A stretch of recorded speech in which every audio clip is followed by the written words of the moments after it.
নমস্কার সকলকে। আমি শুক্রবার সন্ধ্যাবেলা এই নদিয়াতে চৈতন্য প্রভু প্রভুর মাটিতে পা রাখার পরে দীর্ঘ অনেক দিন পরে আমরা একটা রাজ্য নেতৃত্ব থেকে ডিসিশন নিয়েছিলাম, চিন্তা ভাবনা করেছিলাম নদিয়া জেলাতে আমরা রাজ্য সম্মিলন, জেলা সম্মিলন করার আগে আমরা 4টে মহকুমাকে নিয়ে 2টি সম্মিলন করব। আপনারা দেখেছেন শুক্রবার সন্ধ্যাবেলা সুবিশাল বাইক মিছিল হরিণঘাটা থেকে নিয়ে এই রানাঘাট বিডিও অফিস থেকে নিয়ে যে শুভেচ্ছা ভালোবাসা আপনাদের পেয়েছি, গতকাল করিমপুরে যে ভালোবাসা আমরা ফেডারেশনের সহযোদ্ধা থেকে পেয়েছি, আর বিভিন্ন ইস্যু নিয়ে আমরা যে আলোচনা করেছি, যে সমস্যা বিষয় নিয়েগুলো আমরা আলোচনা করেছি, সেইগুলো নিয়ে আপনাদের আশীর্বাদ ভালোবাসা নিয়ে আমরা আজকে কলকাতা ফিরে যাব।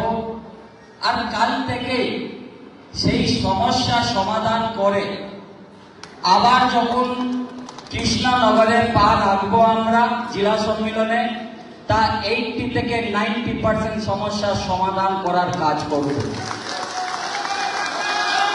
আমরা এখানে মঞ্চে উপস্থিত ছিলেন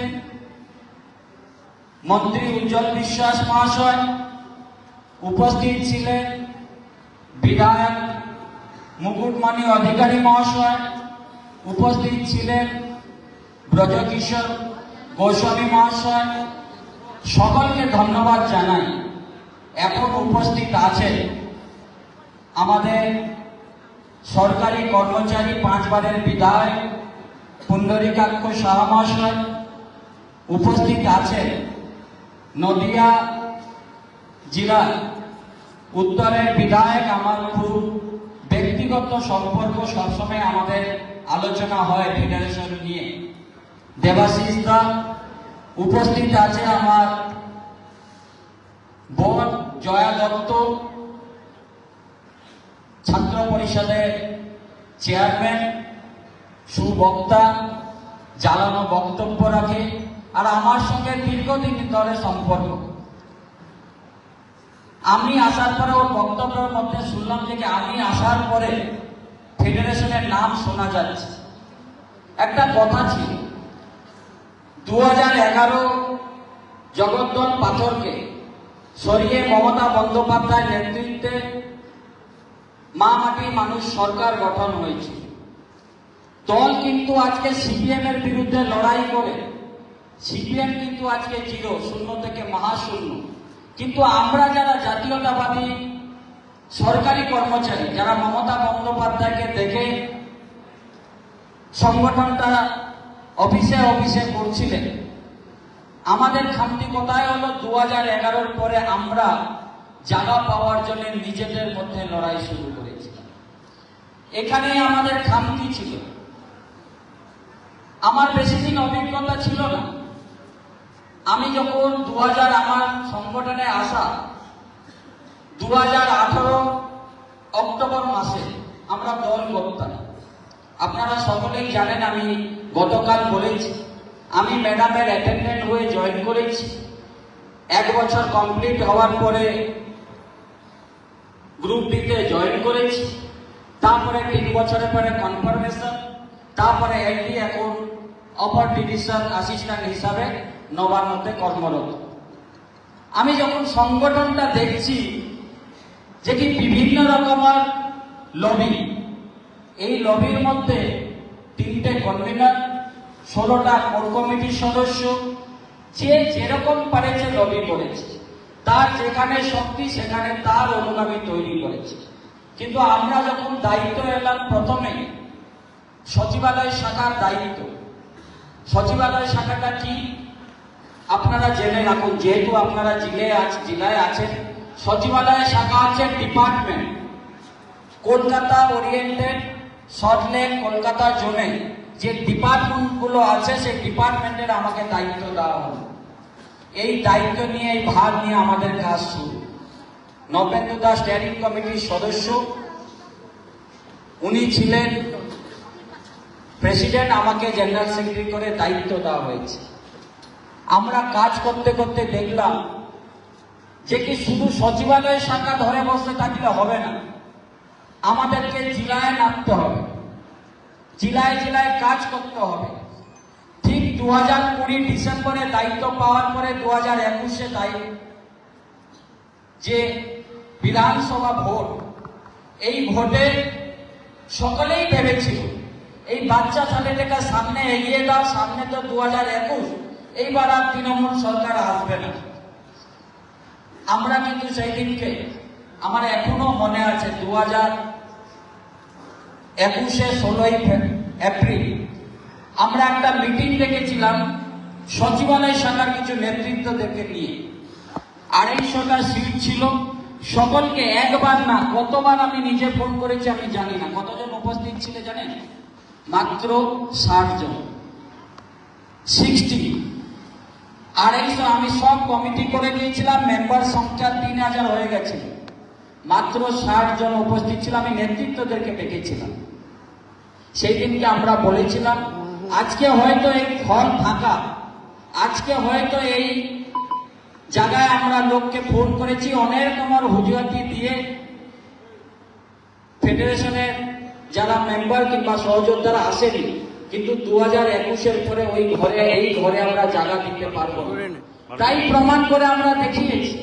2021-এ যখন ম্যাডাম তৃতীয়বারের জন্য মুখ্যমন্ত্রী শপথ গ্রহণ করলেন, তারপরে ওই ঘরে আমরা জায়গা দিতে পারি। তারপরে আমরা দেখেছি 2022-এ 28শে নভেম্বর মাননীয় মুখ্যমন্ত্রী পশ্চিমবঙ্গ রাজ্য সরকারি কর্মচারী ফেডারেশনের মাথায় চেয়ারম্যান ডক্টর মানস রঞ্জন ভূঁইয়া সমেত আমাদেরকে দায়িত্ব দিলেন। আমার স্টিয়ারিং কমিটি বারিন্দা এখানে আছে, আমরা 4 জন স্টিয়ারিং কমিটির সদস্য, বারিন্দা নবেন্দু দা, সামকা থেকে নিয়ে রণবিদ্যার থেকে নিয়ে আমাদের 5 জনকে দায়িত্ব দেওয়া হলো। আমাদের কাজ শুরু। আমাকে চেয়ারম্যান সাহেব জিজ্ঞেস করেছিলেন, প্রতাপ তোর কি এই ফেডারেশনের রেজিস্ট্রেশন আছে? আমি বলেছিলাম স্যার নেই। প্রতাপ তোর কি মেম্বারশিপ আছে? আমি বলেছিলাম স্যার নেই। তোদের কি বসার জায়গা আছে? আমি বলেছিলাম স্যার নেই। তাহলে ভাবুন 2022 28শে নভেম্বর WRID ডিপার্টমেন্ট খাদ্য ভবনে A ব্লকে 5 তলায়, সেই দিনকে যারা উপস্থিত ছিলেন স্যার আমাদেরকে এইসব কোশ্চেন করছেন। আমরা বলেছিলাম স্যার এইসব কিছু নেই। স্যার বলেছিলেন কিভাবে তাহলে সংগঠনটা এগাবি? আমি বলেছিলাম স্যার শুধুমাত্র আপনার আশীর্বাদ ভালোবাসা চাই। আর আজকে আমরা রেজিস্ট্রেশন কমপ্লিট করেছি। আজকে আমাদের মেম্বারশিপ 3,10,000 আজকে আমরা কেন্দ্রীয় কার্যালয়েও করে দেওয়া হয়েছে। অনেক বাধা এসেছে আমাদের উপরে, অনেক ব্যক্তিগত আক্রমণ হয়েছে। আপনারা দেখেছেন প্রতাপ নায়ককে কোনো মতন যদি একটু নাড়িয়ে চড়িয়ে দেওয়া যায়, বিভিন্ন রকমের এলিগেশনও আমাদের উপরে দেওয়া হয়েছে, আমার উপরে, আমার স্টিয়ারিং কমিটির উপরে। কিন্তু আমরা থেমে যাইনি। আমরা কিন্তু লক্ষ্য স্থির যখন, আর আপনাদের যে এই ভালোবাসা আমাদেরকে থামাতে দেবে না। আমরা এইভাবেই কাজ করে যাব। আমি দেখেছি বারবার রাত্রি 11টা, 11:30 পর্যন্ত ঘুম থেকে উঠেছি আর বাইরে লোকরা দাঁড়িয়ে আছে, দাদা আমার এই কাজটা, দাদা আমাদের এই জিনিসটা করে দিন, দাদা আমরা এই অসুবিধা হচ্ছে। আমি আপনাদেরকে কথা দিচ্ছি বন্ধুরা, আমি আপনাদেরকে কথা দিচ্ছি, আমার স্টিয়ারিং কমিটির সময় এখানে পুরো রাজ্য নেতৃত্বরা আছে। আমরা যখন কর্মচারী স্বার্থে কাজ করতে নেমেছি, আমরা আগ করে দেখাবো প্রত্যেকটা কাজ। আমরা অনেক কিছু করেছি বন্ধুরা, এমনি এমনি আমাদের প্রতি আস্থা, আমাদের প্রতি ভালোবাসা বাড়িনি।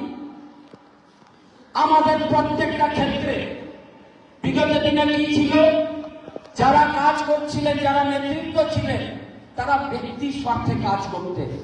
ফেডারেশন ব্যানারটা নেব, আর আমি ধরে নিই একটা জেলার প্রেসিডেন্ট আছে, আর আমি কিন্তু এই ক্যাডারের নয়, আমি কোনো একটা ক্যাডারে আছি, সেই ক্যাডারে আমি প্যারালাল ভাবে একটা অ্যাসোসিয়েশন তৈরি করে দেব।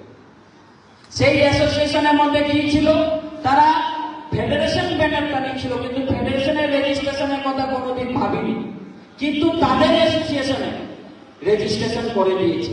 তাদের অ্যাসোসিয়েশনে চাঁদা নেওয়া শুরু হয়ে গেছিল, আর তাদের অ্যাসোসিয়েশনে ফেডারেশন আমি করি, কিন্তু আমাদের মধ্যে কারা থাকবে, আমাদের মধ্যে সেখানে বিজেপি লোকরাও থাকবে, সেখানে কোঅর্ডিনেশনাররাও থাকবে, পুরো 5 মিসালি সংগঠন।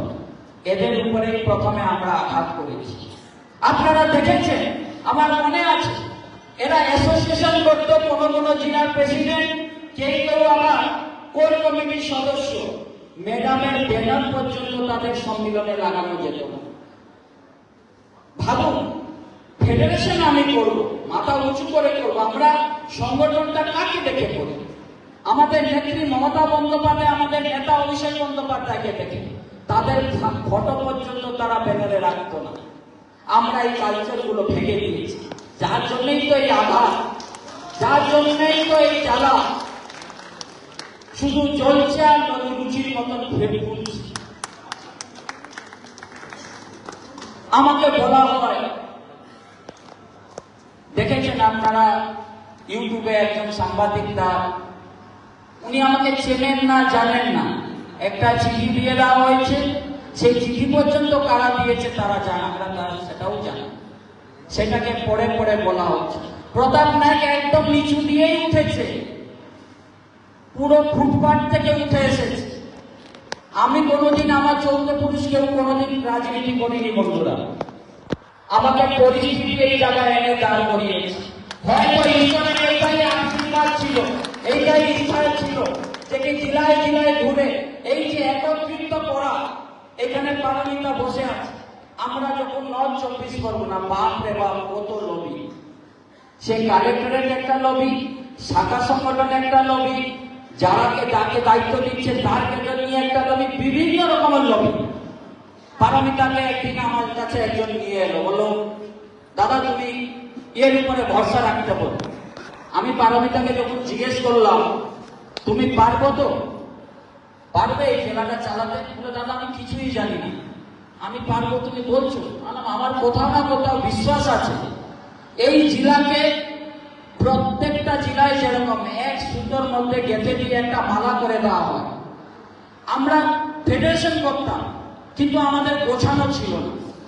ম্যাডাম কিন্তু বারবার এই পশ্চিমবঙ্গ রাজ্য সরকারি কর্মচারী ফেডারেশন, এই নামটা কিন্তু মমতা বন্দ্যোপাধ্যায় দিয়েছে। আমরা ফেডারেশন করছি, কিন্তু আমরা আমাদের মতো আছি। যখন পারমিতাকে দায়িত্ব দেওয়া হলো, আমি বলেছিলাম আমরা সর্বশক্তি দিয়ে তোমার পাশে দাঁড়াবো। আজকে নর্থ 24 পরগনা মাথা উঁচু করে 16,000 কর্মচারীকে নিয়ে জানুয়ারি মাসে জেলা সম্মেলন করতে পারে, এই হচ্ছে সেই পারমিতা। আমরা কাজ করতে এসেছি। ও বলছে দাদা কোথায় তুমি দিলে, সকাল 7টা 8টা থেকে নিয়ে রাত্রি 12টা 1টা পর্যন্ত আমার ফোন বন্ধ নেই। আমি বললাম এইটাই হচ্ছে আমাদের কাজ। আমাদেরকে প্রত্যেকটা কর্মচারীর কথা শোনার জন্যই নেতৃত্ব। আমরা যদি ভাবি আমি নেতা হয়ে গেলাম আর আমি কলকাতায় বসে থাকবো, শুধু এদেরকে ডাকবো এসো বলো, আমরা সেই কালচার রাখিনি বন্ধুরা। আমরা আপনারা জানলে খুশি হবেন, জিটিএতে আমাদের মেম্বার 15,000। আমরা 15,000 মেম্বারশিপ নিয়ে জিটিএতে প্রোগ্রাম করতে পারি। এই আস্থা, এই ভালোবাসা আমাদের উপরে আছে শুধুমাত্র ফেডারেশন আজকে কাজ করছে বলে। প্রত্যেকটা ক্ষেত্রে আজকে কন্ট্রাকচুয়াল ভাই বোনদের এত ভরসা আমাদের উপরে। তারা কোথায় কোথায় ভাবে দাদা তোমাকে বলে দিলাম মানে এটা হয়ে যাবে। আর আমরা ফিনান্স ডিপার্টমেন্ট, এই ডিপার্টমেন্টের কোঅর্ডিনেশনের আগুন ঘটছি। আমি কেন বলি, এরা আবার বড় বড় অফিসারকে ধরেছিল, আমি তাদের বিরুদ্ধে লড়াই করেছি। যখন তাদের বিরুদ্ধে লড়াই করেছি, সেই অফিসার পর্যন্ত আমার অনেক ক্ষতি করার চেষ্টা করেছে। কিন্তু নেত্রী যখন আশীর্বাদ আমাদের উপরে আছে, আর আমরা কর্মচারী স্বার্থে কাজ করতে নেমেছি, আমাদেরকে কেউ থামাতে পারবে না। আমরা এইভাবে কাজ করে যাব। আমি কালকে বসছিলাম এখানে, আমি দেখেছিলাম যে এখানে লবি আছে। একটা সেক্টর ভাবছে আমরা করব, আর একটা সেক্টর ভাবছে আমরা রাজ্য নেতৃত্বের সঙ্গে আছি, আমরা কর্মচারী কাজ করতে চাইছি, করতে পারছি। আমি কালকে বলেছি কালেক্টরের টিম যে আছে তারা আলাদাভাবে চলার চেষ্টা করছে। ভাই এটা করবেন না। দেখুন, জায়গা কারোর জন্য স্থায়ী নয়, আমার জন্যও নয়, আপনাদের জন্য নয়।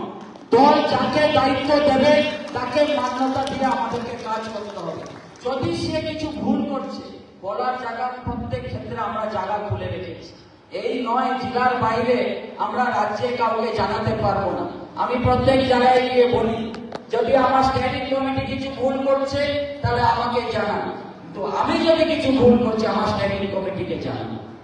আমরা আমাদের মধ্যে বসে প্রবলেমের সমাধান করতে হবে, কিন্তু আমাদের মধ্যে থেকে বিশ্বাসঘাতকতা করা যাবে না। অনেক ভরসা রেখেছেন এখানে, দলের সকল নেতৃত্বরা আমাদের উপরে ভরসা রেখেছে, বলছেন সাপোর্ট করবেন আমাদেরকে, তাহলে আমরা এক কেন হব না? আমাদেরকে এক হতে হবে। যে যে সেক্টরের শাখা সংগঠনে আমি বসেছি দেখেছি, শাখা সংগঠনও লবি করার চেষ্টা করে। আর আমি রাজ্যের নেতৃত্বের সঙ্গে ভালো সম্পর্ক রেখেছি বলে কর্মচারীকে ভয় দেখাবো, কর্মচারীকে ভয় দেখিয়ে বলবো আমি যেটা বলছি সেটা শোন, এই জিনিসও করা যাবে না, করা যাবে না, করা যাবে না। কর্মচারী মানুষ হচ্ছে আমাদের শক্তি। নেত্রী আমাদেরকে শিখিয়েছেন, নেতা অভিষেক বন্দ্যোপাধ্যায় আমাদেরকে শিখিয়েছেন, মানুষের ধর্ম হচ্ছে সবচেয়ে বড় ধর্ম। মানুষকে পরিষেবা দেওয়ার জন্য 94টা প্রকল্প মাননীয় মুখ্যমন্ত্রী করে দিয়েছেন। এই 94টা প্রকল্প নিয়ে রূপায়ণ করা করে আমরা সরকারি কর্মচারী। আমরা সাধারণ মানুষকে খারাপ ব্যবহার করা, যে ফেডারেশনের সহযোদ্ধারা আছেন, সাধারণ মানুষকে খারাপ ব্যবহার করা যাবে না। সাধারণ মানুষের সঙ্গে ভালো ব্যবহার করতে হবে আর দ্রুততার সঙ্গে তাদের কাজ করে দিতে হবে। এখানে আমি যখন প্রথমে 2014-তে কাজে ঢুকলাম, আমাকে রিসিভিং সেকশনে বসানো হলো। রিসিভিং সেকশনে কেন? ম্যাডামের রিসিভিং সেকশন হচ্ছে, আমি মনে করি আমরা ম্যাডামের মুখ। যারা সাধারণ মানুষরা গ্রামগঞ্জ থেকে আসে, রাত্রিবেলা এসে লাইন দিয়ে দাঁড়িয়ে থাকে, তাদেরকে কিভাবে আমরা দ্রুততার সঙ্গে ভালো ব্যবহার করে পাঠাবো সেইটা চিন্তা ভাবনা আমরা করতাম। বিভিন্ন রকমের পাবলিক ডিলিং যেটা করা যায় আমি রিসিভিং সেকশনে বসে আমি শিখেছি।